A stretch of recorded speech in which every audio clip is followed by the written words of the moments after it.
eu queria começar com uma pergunta. Você já agiu por impulso e se arrependeu depois? Eu acho que essa é uma pergunta meio, com uma resposta meio certa, assim. Você já agiu por impulso e se arrependeu depois? Quais foram as consequências da sua ação? Essas consequências, elas foram reversíveis? Teve como tu voltar atrás e corrigir? Ou elas foram irreversíveis? Não teve jeito. Aquilo ali, o que foi feito, foi feito. E por que você agiu dessa forma? Pode ter uma personalidade aqui. Quem é que conhece a personalidade aqui? Esse cara aqui. Se não todos, quase todos. Esse aqui é o jogador Zidane, jogador de futebol, baita jogador, um multicampeão, jogador extremamente técnico, camisa 10, capitão. Mas, por uma atitude com o impulso dele, ele ficou conhecido por outra coisa.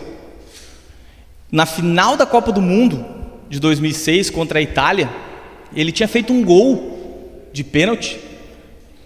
A partida estava empatada e ele por uma desavença com o jogador ali, e ele agindo por impulso, ele dá uma cabeçada naquele jogador, é expulso, e a França perde o seu camisa 10, perde o seu batedor de pênalti oficial, perde o seu jogador mais técnico, a referência de líder dentro do campo, por uma atitude de impulso. E isso aqui é um exemplo de uma atitude irreversível. Ele tomou um cartão vermelho e não tem mais o que tu faça, que tu consiga voltar, tu foi expulso. Então, afinal a Itália acabou sendo campeã. A gente não sabe se com ele em campo poderia ser diferente ou não, mas ajudaria muito na cobrança de pênalti. Mas o Zidane, ele não tem uma estátua dele como jogador. Foram feita uma estátua da atitude que ele teve, de que ele agiu por impulso, e que ficou, parece que, mais famoso do que ele. Tu fala com uma pessoa que nem conhece muito futebol, fala, aquele que deu a cabeçada no cara. Isso, eles. Então, foi feita uma estátua de 5 metros de altura, daquele momento ali, e a estátua assim foi exposta em alguns lugares, até na Copa do Mundo do Catar, levaram para a Copa do Mundo para expor. E por mais que ele não seja aquele agressor, ele não seja um agressor como pessoa, aquele ato de impulso trouxe algo que marcou a história dele. Agora nós estamos falando de um famoso, Agora vamos falar de alguém mais conhecido, alguém mais próximo. Aquele ali sou eu. Então, quando eu fiz 18 anos, eu comecei a juntar dinheiro porque eu queria comprar um carro. Não qualquer carro. Eu queria comprar um carro antigo. Meu pai me deu alguns conselhos, assim, disse, filho, tu tá namorando aí, tá quase entrando num casamento aí, não sei se seria muito bom assim tu começar com um carro assim, porque é um carro que talvez tu não vai conseguir pegar um carro, filé, que nem a gente diz assim. Tu vai pegar um carro que vai estar com algumas manutenções para fazer e tudo, e tu vai estar levando a tua namorada, tua noiva para lá e para cá, esse carro vai dar problema. E eu, com certeza, eu não ouvi meu pai, eu continuei trabalhando, juntando dinheiro. Eu nem tinha o dinheiro de comprar o carro, já comecei a pesquisar já os carros na internet, Então comecei a pesquisar, aí até que eu achei um Opala 1978. E era mais caro do que eu tinha, do que o dinheiro que eu tinha juntado. E eu pensei, eu vou dar um jeito aqui. Aí, por impulso, eu fui lá, pedi dinheiro emprestado para alguém, cheguei com o carro em casa. O carro estava lá, feliz da vida. Então, passou um mês, assim, 2, eu sabia que o carro, assim, a lata não estava muito boa, eu vou levar ele num chapeador para ele ver. E eu levei o carro no chapeador, o chapeador começou a fazer uma análise e ele olhou para mim e disse, não vale a pena investir nesse carro. a estrutura desse carro aí está toda podre. Tu ia gastar muito dinheiro em cima, e com esse dinheiro que tu vai botar em cima, é mais valendo tu procurar um outro, tu consegue um outro numa condição melhor. E ele ainda falou, eu conheço até um cara que tem um carro aí que tem uma condição melhor, um Opala e tudo, é um pouquinho mais novo que esse. E daí eu olhei aquele outro carro, mas eu nem tinha, agora eu não tenho nem dinheiro, eu tinha uma dívida ainda, né? Um carro e uma dívida. E eu olhei aquele carro, o carro brilhou nos meus olhos, eu fiquei enlouquecido. Fui lá, consegui mais dinheiro emprestado, e agora eu tinha 2 Opala. Agora, se agiu com impulso na primeira, na segunda, então, aí foi. Então, isso aqui foi algo que demorou muito tempo. Graças a Deus foi reversível, tá, pessoal? Graças a Deus eu consegui pagar essa conta, mas demorou um tempo. Eu coloquei minha família numa situação não boa, uma situação desconfortável, graças a uma atitude que eu tomei por impulso, né? E a definição de impulsividade diz assim no dicionário, que é uma característica comportamental de pessoas que agem antes de pensar e não consideram as consequências de seus atos. O comportamento impulsivo, ele é caracterizado pela propensão a agir de maneira rápida e sem considerar adequadamente as consequências a longo prazo. Isso é o conceito de impulsividade. Então eu queria trazer o título da mensagem, da impulsividade ao equilíbrio. Da impulsividade para o equilíbrio. Estamos vivendo uma série de equilíbrio, né? Onde as coisas devem ser colocadas de uma forma, né, equilibradas. Então, e a impulsividade, ela é bem ao contrário, né? Ela é totalmente momentânea, assim. E sobre o nosso personagem de hoje, nós vamos meditar um pouco na história de Pedro, um discípulo que lutava com esse tipo de comportamento. Pedro, primeiro vamos dar uma história rápida. Pedro, o primeiro contato dele com Jesus, ele estava no trabalho dele pescando, e Jesus, de uma maneira assim, vamos dizer, marcante, toca Pedro, assim, numa pesca onde eles tinham passado a noite pescando e não tinha sido boa, só Jesus estando ali e falando para ele jogar as redes em um certo lugar, a pesca volta, a pesca volta maravilhosa. Então ele é alcançado dessa maneira. A história está lá em Lucas 5. E um dos momentos, um dos diálogos, depois que Jesus faz essa pesca maravilhosa, ele diz assim, Lucas 5, do 8 ao 11. Quando Simão Pedro, ele ainda se chamava Simão na época, né? Quando Simão Pedro viu isso, ajoelhou-se aos pés de Jesus e disse, afasta-te de mim, Senhor, porque sou um homem pecador. Pois ele e todos os seus companheiros estavam perplexos com a pesca que haviam feito, como também Tiago e João, os filhos de Zebedeu, que eram sócios de Simão. Jesus disse a Simão, não tenha medo. Estranho, né? Não tinha uma situação aqui para Jesus estar falando, não tenha medo, né? Ele está falando, já afasta de mim, Senhor, porque eu sou um pecador. Não tenha medo. De agora em diante você será pescador de homens. E eles então arrastaram seus barcos para a praia, deixaram tudo e o seguiram. Jesus faz 2 comentários aqui sobre Pedro, e a gente precisa prestar atenção. Primeiro, Jesus diz para ele não ter medo. Guarda essa palavrinha medo, tá? Nós vamos falar sobre ela mais à frente. E ele diz assim, você será um pescador de homens daqui para frente. Então Jesus, ele terá uma nova missão de vida. Simão teria uma nova missão de vida. Então, a partir daquele momento, Pedro começa a caminhar com Jesus, começa a seguir Jesus, se torna um discípulo dele, e ele começa a viver maravilhas com Jesus. Assim como nós, quando a gente conhece Jesus e começa a caminhar com ele, começamos a ver maravilhas. Uma das maravilhas que Pedro vive com Jesus está registrada lá em Mateus, capítulo 14, dos versículos 25 a 33, que fala assim: alta madrugada, Jesus dirigiu-se a eles andando sobre o lago. Quando o viram andando sobre o lago, ficaram aterrorizados. É um fantasma, e gritaram de medo. Mas Jesus imediatamente lhes disse: tenham coragem, sou eu, não tenham medo. Então, ali está contando a história que eles estavam no barco e do nada eles começam a ver um ser assim, caminhando sobre as águas. E os discípulos, né, incluindo Pedro, eles ficaram aterrorizados. Não o julgo. Eu também, com certeza, ficaria aterrorizado se eu visse um ser caminhando pelas águas, né? Senhor, disse Pedro, se és tu, manda-me ir ao teu encontro sobre as águas. Venha, respondeu ele. Então Pedro saiu do barco, andou sobre as águas e foi em direção a Jesus.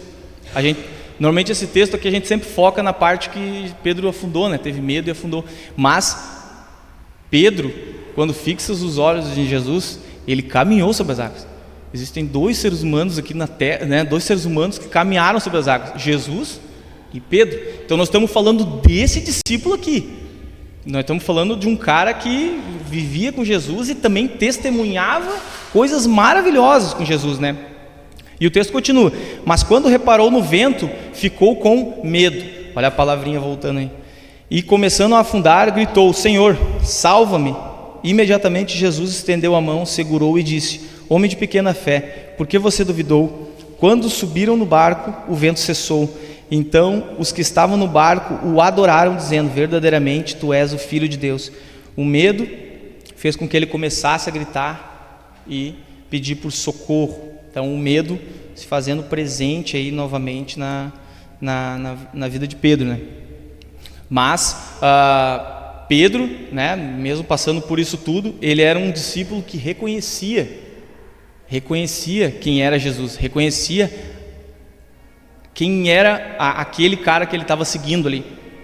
E esse é um texto, olha aí, e tem um texto que vai falar isso, que está em Mateus 16 também, 13 a 19, que diz assim: quando Jesus chegou à região de Cesareia de Filipe, perguntou aos seus discípulos: quem o povo diz que é o Filho do Homem? Eles responderam: alguns diz que é João Batista, outros Elias, ainda outros Jeremias, ou um dos profetas. E vocês, quem dizes que eu sou? Perguntou. Simão Pedro respondeu: tu és o Cristo, o Filho do Deus vivo. Pedro reconhecia quem era Jesus. Ele tinha certeza que Jesus era o Cristo, o Messias, aquele que eles estavam esperando. Então nós estamos falando aqui de um discípulo que ele não estava ali agora querendo ver quem era Jesus, né? Vamos ver até onde vai esse cara aqui. Não, ele já tinha certeza que ele estava seguindo o cara. Jesus respondeu: bem-aventurado é você, Simão, porque isso não foi revelado a você por carne ou sangue, mas por meu Pai que estás nos céus. E eu digo que você é Pedro, e sob esta pedra edificarei a minha igreja, e as portas do Hades não poderão vencê-la. Jesus honra aquela atitude de Pedro, então, vendo que no seu coração ele já sabia que Jesus era o Messias, já sabia quem ele era de verdade, e até muda o seu nome de aquele que ouve, né? O significado de Simão, aquele que ouve, para Pedro, ou pedra, rocha. E diz não só isso, mas que ele edificaria a igreja sobre ele.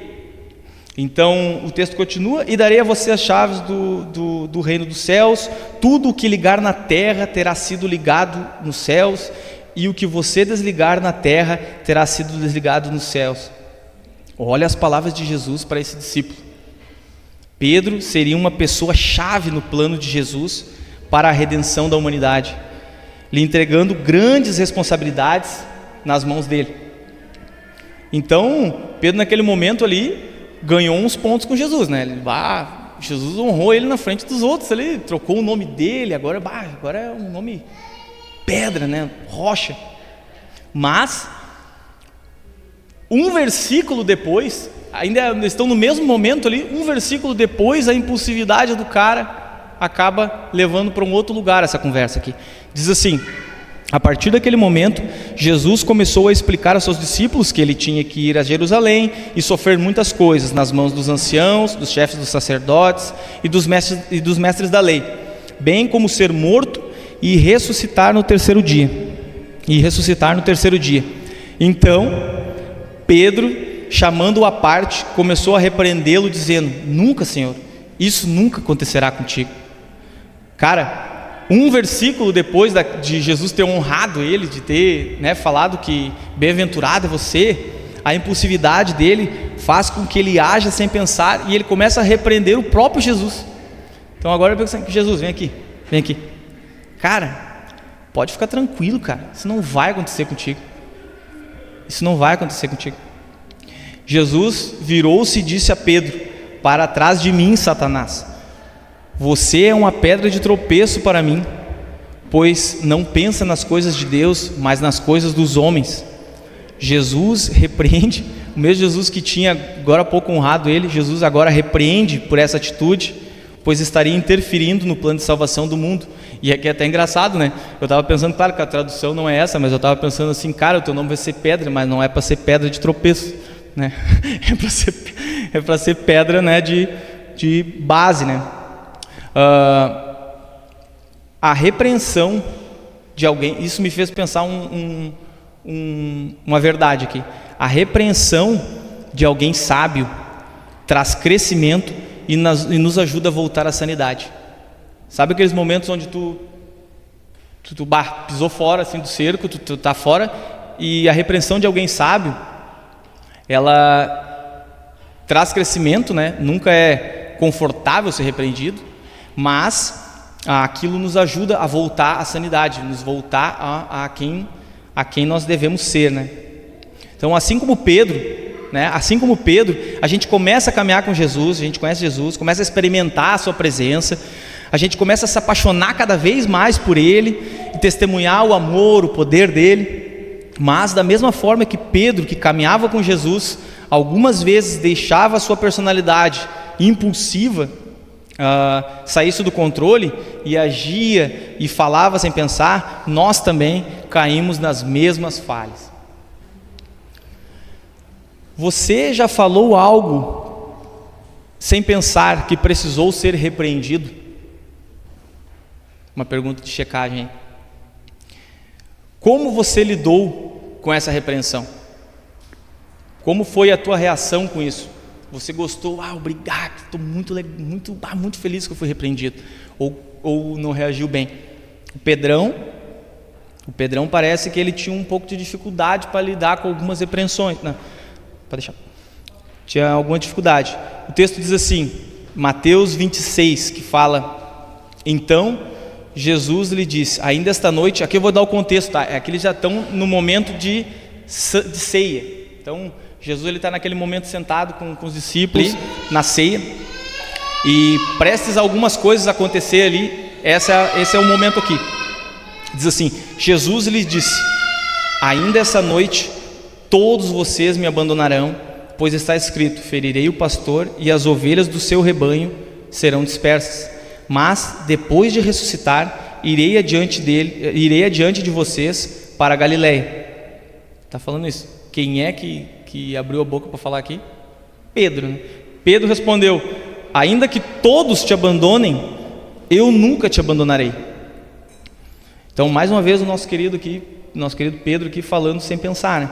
E Jesus respondeu, né? Dá mais uma repreendida aqui. Jesus respondeu: em verdade lhe digo que ainda essa noite, antes que o galo cante, 3 vezes você me negará. Mais uma vez, Jesus repreendendo ele. Pedro não fica quieto. Pedro parece que não lidava bem com repreensão mesmo, que ele continua. Pedro, porém, declarou: mesmo que seja preciso que eu morra contigo, nunca te negarei. E todos os outros discípulos disseram o mesmo. Sabe aquela frase de mãe assim, ó, que nunca e sempre são palavras que não podem ser ditas? Nunca, e cuidem muito da palavra nunca e sempre, porque é uma promessa pesada de cumprir, né? E mais uma verdade aqui eu gostaria de trazer, que é: devemos ser humildes e refletir se estamos errados, né? E lembrar que não temos o poder sobre o futuro, não podemos fazer promessas sobre o futuro, a gente não tem poder sobre ele, né? E a gente tem que ser humilde e avaliar se aquilo que a pessoa está dizendo é algo que realmente eu tenho que ponderar, eu tenho que agir, fazer alguma coisa, né? Então Pedro usa nunca 2 vezes nesse texto. Ele diz primeiro: ainda que todos te abandonem, nunca eu te abandonarei. E depois ele diz que mesmo que seja preciso que eu morra, eu nunca te negarei. Então os nossos impulsos, eles às vezes vão fazer a gente falar coisas que a gente não devia. E não só isso, O texto termina dizendo que e todos os discípulos disseram o mesmo. Então os nossos impulsos, às vezes, eles vão influenciar até outras pessoas a também falarem o que não deviam. Sabe aquele negócio de fazer uma rebelião, né? Eu estou dizendo coisas, eu estou puxando o bonde e o pessoal está vindo junto comigo. E, continuando a história, a gente já conhece, né? Pedro, ele estava sentado no pátio, né? Mateus 26, do 69 para frente, diz: Pedro estava sentado no pátio e uma criada, aproximando-se dele, disse: você também estava com Jesus, o Galileu. Contudo, ele negou diante de todos, dizendo: não sei o que você está falando. Depois saiu em direção à porta, onde outra criada o viu e disse aos que estavam ali: este homem estava com Jesus, o Nazareno. E ele, jurando, negou outra vez: não conheço esse homem. Pouco tempo depois, os que estavam por ali chegaram a Pedro e disseram: certamente você é um deles, o seu modo de falar o denuncia. Aí ele começou a amaldiçoar e a jurar: não conheço esse homem. E imediatamente o galo cantou. Qual é a emoção que tu acha que estava? Qual era, né, o clima que estava nesse momento aqui, nessa noite aqui? Medo, né? Porque tinham prendido Jesus, né? E ali talvez poderiam me prender também, poderiam prender ele também, né? Então eles estavam tentando achar os caras que estavam junto. E Pedro então nega, Pedro então jura, negando, né? E depois ele amaldiçoa e jura, negando. Quando estamos com medo, a nossa personalidade impulsiva muitas vezes faz-nos fraquejar e dizemos coisas que iremos nos arrepender depois. Então Pedro se lembrou da palavra que Jesus lhe havia dito: antes que o galo cante, você me negará 3 vezes. Saindo dali, chorou amargamente. Você lembra o primeiro encontro de Jesus com Pedro, lá no rio, lá no mar? Qual foi a coisa que Jesus falou? Não tenha medo. E aqui agora nós estamos no momento mais pesado da história, e foi justamente o medo que fez Pedro dizer coisas por impulso. Jesus já sabia, mas às vezes é difícil a gente acreditar que a gente, por medo ou por qualquer outra coisa, ira, uma estresse ou alguma falta de tempo, a gente iria chegar ao ponto de negar Jesus, né? E eu tenho uma história para contar. Uma vez a gente estava atrasado, eu e a Mel estávamos atrasados para um compromisso. E bem na hora de sair, a Mel falou assim: precisa ir no mercado comprar tal coisa. A gente já estava atrasado e agora a gente ainda tinha mais uma coisa para fazer. Então o mercado era perto da nossa casa, assim, né? Então eu fui correndo lá, a pé. Fui correndo, cheguei lá, estava na prateleira ali, olhando alguma coisa, e tinha um cara no corredor, e o cara estava me olhando assim, de uma maneira estranha, né? Aí eu olhei para ele, fiz assim, né? Cumprimentei com a cabeça, e ele falou assim: opa, tudo bem, desculpa, te incomodar e tudo aí, mas eu precisava te falar uma coisa. Eu precisava falar, cara, que eu sou, primeiramente eu sou pai de santo, né? Ele estava com os colares assim: eu sou pai de santo, prazer, meu nome sei lá, eu sei o nome, mas eu não vou dizer aqui porque tá. Meu nome é tal. E eu falei: tudo bem, e né, no correrio ali, e ele falou assim: cara, eu preciso dizer uma coisa, tem algo em ti diferente, tem uma luz, eu olho para ti e eu vejo uma luz, cara. Eu não sei dizer o que é, mas eu já te vi esses dias caminhando na rua aí, e tu tem uma luz, cara, muito forte em ti, cara. Aí eu virei para ele: o que tu acha que eu falei? Cara, obrigado, eu tô atrasado, eu tenho que ir. E eu saí do mercado sem falar de Jesus. Mas assim como aqui na história de Pedro, ele se lembrou das palavras de Jesus para ele, que dizia: antes que o galo cante, 3 vezes tu ia me negar. O Espírito, ele nos toca nesses momentos também, quando a gente erra, quando a gente age mal, e ele nos ajuda a perceber que erramos. E o texto termina ali com: saindo dali, chorou amargamente. Eu também, quando eu cheguei em casa daquele dia do mercado, por mais que eu estava apressado, do mercado até a casa foi o meu chorar amargamente. Quando eu cheguei em casa, eu olhei a Mel, eu larguei a sacola do mercado, eu falei: fiz besteira. E daí eu contei a história e me arrependi naquele dia ali. Me arrependi porque eu havia, não foi não foi dizer, digamos assim, neguei, dizendo não, mas eu deixei de falar, que é tão quanto. E o chorar amargamente, mais uma verdade, o chorar amargamente me fez trazer mais uma reflexão, que é necessário que nós nos arrependamos quando deixamos nossos impulsos tomar o controle de nossas decisões. Então eu tive o meu momento de chorar amargamente, e esse chorar amargamente faz parte de um processo chamado restauração, que Deus tem para nós todos. E a história de Pedro continua ali. Jesus então, ele é preso, ele é sentenciado, ele é crucificado, morto, ele é colocado no sepulcro. 3 dias depois ele ressuscita, ele aparece para algumas pessoas, aparece para os discípulos, e então ele lembra do que ele tinha falado, que ele ia para Galiléia. Então ele vai para Galiléia, e aqui Jesus encontra os discípulos lá em uma outra maneira bem linda também. Eu não vou narrar agora, mas lá em João 21 vai contar esse encontro aqui, onde Pedro, o mesmo Pedro, tem um contato novamente com Jesus.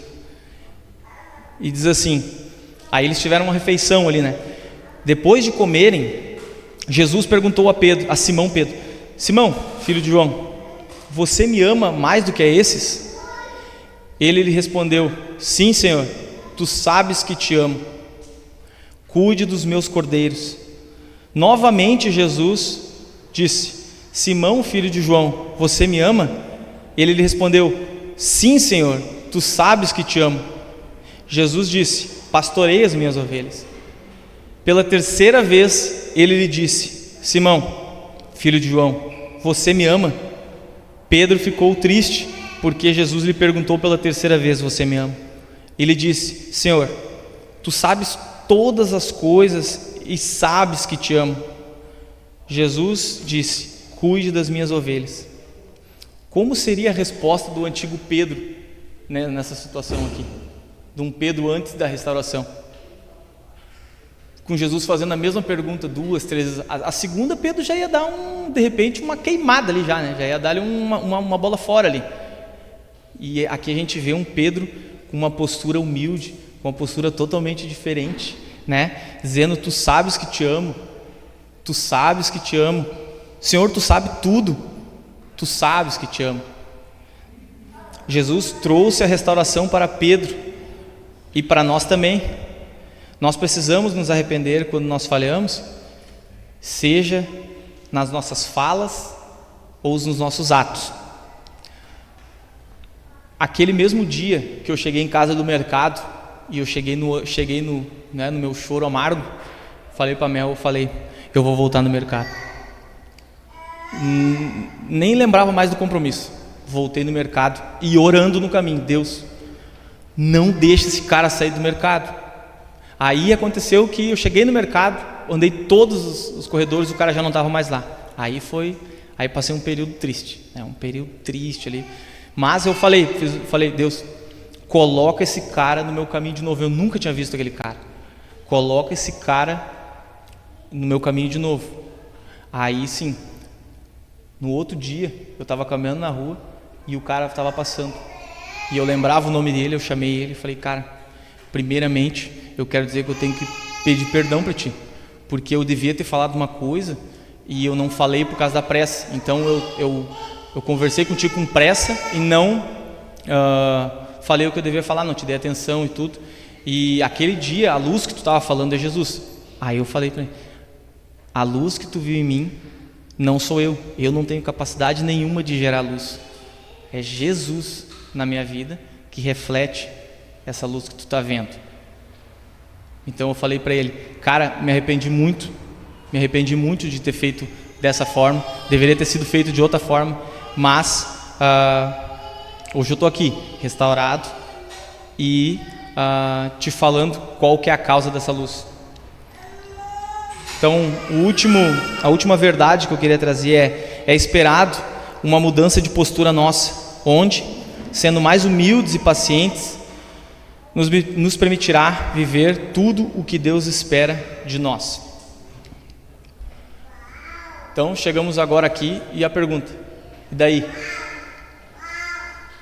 De repente Deus está fazendo está te falando alguma coisa. De repente Deus está tocando alguma coisa em ti. E talvez hoje possa ser assim: Deus, reconheço que tenho agido muitas vezes por impulso e que as consequências dessas atitudes podem estar me impedindo de viver tudo o que tu tem para mim.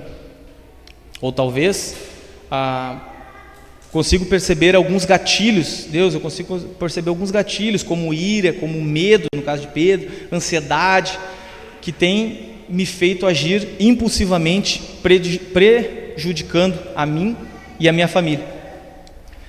Ou talvez seja: reconheço que as minhas atitudes podem influenciar outros, posso fazer uma rebelião a agirem da mesma forma que eu quero, e que essas atitudes sejam feitas com humildade e amor.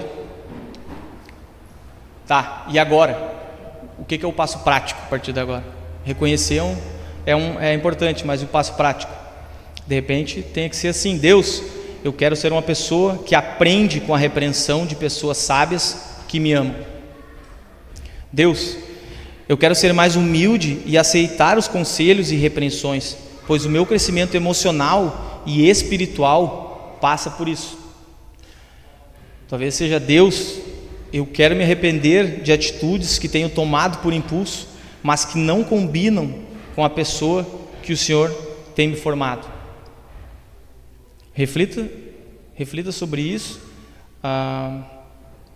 As células dos GTs durante a semana são ótimos momentos para a gente poder estar compartilhando um pouco sobre isso, mas também encontros durante a semana com família de Cristo, né? Também são ótimos momentos assim, onde tu vai poder abrir vida também e poder estar permitindo ouvir repreensão. Talvez tem que estar preparado com isso, então orar antes é importante, permitir tomar uma repreensão, porque são pessoas sábias que estão falando aquilo ali, que te amam, e a partir dali aprender com aquilo, né? Ser humilde de receber aquilo no nosso coração, e então mudar a postura, mudar a nossa maneira como devemos ser. Vamos orar? Deus, somos pessoas, Deus, que fomos criados com emoções, Deus. O Senhor de uma maneira muito especial, Deus, colocou em nós a capacidade de sentirmos coisas, Deus. E Pai, às vezes a gente acaba tropeçando nessas coisas, Deus, e agimos ou falamos coisas que são feitas por impulso, Deus, são feitas muitas vezes motivado por essas emoções, Deus.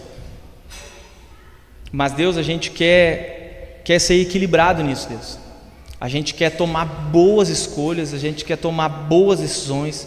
As palavras que forem sair da nossa boca, a gente quer que sejam palavras de bênção, Deus, e não palavras que vão te envergonhar, ou palavras que vão ferir, Deus,